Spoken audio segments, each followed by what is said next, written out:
मनोहर विश्नोई सीधे लाइव हमारे साथ जुड़ रहे हैं संवाददाता। मनोहर, देखिए आज से मॉनसून सत्र की शुरुआत हो चुकी है। तस्वीरें हमने देखी, काफी हंगामेदार शुरुआत आज हुई है।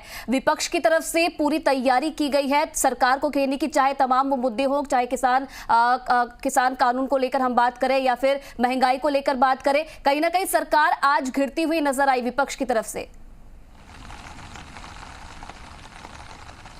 बिल्कुल आयुषी, देखिए जिस तरीके से पहले से आसार थे कि आज जो मानसून सत्र है वो शुरू से ही हंगामेदार रहने वाला है और वैसा ही हुआ। जैसे ही प्रधानमंत्री ने पहले शेड्यूल के अनुसार जो नए मंत्रिमंडल जो बनाया गया है उसमें जिन लोगों को नई शपथ ली गई है उनका परिचय करवाना चाहता, लेकिन विपक्ष का हंगामा इतना तेज था कि प्रधानमंत्री ने केवल ये कहकर कि मेरा इंट्रोडक्शन जो है वो पढ़ा हुआ माना जाए, अध्यक्ष को चेयर को ये संबोधित करते उन्होंने कहकर के अपना भाषण समाप्त किया। लेकिन इस बीच जो भाषण उनका था छोटा जरूर था, लेकिन उन्होंने जिस तरीके से महंगाई, किसान का मुद्दा और डीजल पेट्रोल के प्राइस को लेकर जो विपक्ष हंगामा कर रहा था उस मुद्दे की दिशा है वो मोड़ दी है। और उन्होंने साफ तौर से कह दिया कि दलित, महिला और ओबीसी के जो लोग जो नए मंत्रिमंडल में आए हैं उनको उनका परिचय भी नहीं होने दे रहा विपक्ष। अच्छा होता है कि इन लोगों का परिचय सुना जाता है, उनके संघर्ष की कहानी सुनी होती है और वो किन किन क्षेत्रों से आते हैं और किस प्रकार की उनकी जो योगदान रहा है इस तमाम चीज़ों को लेकर, उन्होंने कितना संघर्ष किया, ये तमाम जो प्रेरणा की बातें थी, वो गौरव की बात थी, वो प्रधानमंत्री सुनाना चाह रहे थे। प्रधानमंत्री ने साफ तौर से विपक्ष को कहा कि विपक्ष के लोग हैं वो इस चीज़ को भी सुनना नहीं चाहते।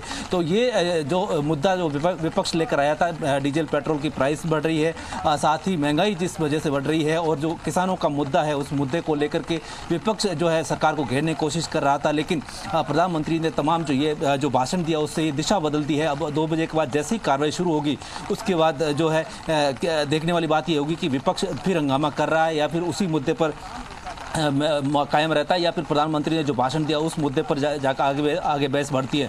तो मानसून सत्र से काफ़ी अपेक्षा है कि इस बार जो है काफ़ी अच्छा बिजनेस होगा और जो तमाम जो बिल है 17 जो बिल है उनको यहाँ पर रखा जाएगा, पास किया जाएगा और उसके अलावा जो पहले से पेंडिंग है जो पास करवाने वाले बिल हैं वो पास होंगे और ऐसी उम्मीद की जा रही है कि महत्वपूर्ण बिल है वो पास होंगे। लेकिन इस हंगामे के आसार को देखते हुए, हंगामे के चलते ऐसा लग रहा है कि ये पूरा सत्र है वो हंगामेदार होने वाला है। और जिस तरीके से कोरोना काल में सरकार की जो मिसमैनेजमेंट रहा है उसको लेकर विपक्ष लगातार सरकार पर हमला करता रहा है और वो यही कारण है कि आज हंगामा लगातार बढ़ता रहा और प्रधानमंत्री का भाषण भी ढंग से सुन नहीं पाए। और उस हंगामे के बीच प्रधानमंत्री ने जो छोटा भाषण था देकर के जो नए मंत्रियों का परिचय है वो पढ़ा हुआ माना जाए ऐसा चेयर को संबोधित करते हुए समाप्त किया। लेकिन जो पूरी सदन की कार्रवाई है और जो उस कार्रवाई के मुद्दे थे, महंगाई, डीजल प्राइस और जो किसानों का मुद्दा, उसकी दिशा प्रधानमंत्री जरूर मोड़ करके दलित, महिला और ओबीसी की ओर मोड़ दी है। अब देखने वाली बात है कि अब 2 बजे बाद जब जैसी कार्रवाई शुरू हो रही है उस कार्रवाई में किस तरीके से आगे बढ़ पाती है और किन मुद्दों पर चर्चा हो पाती है। आयुषी, चलिए बिल्कुल देखने वाली बात है कि आगे किन मुद्दों पर चर्चा हो पाती है सरकार की तरफ से और कैसे विपक्ष को जवाब दिया जाता है। बहुत धन्यवाद मनोहर विश्नोई तमाम बातचीत करने के लिए।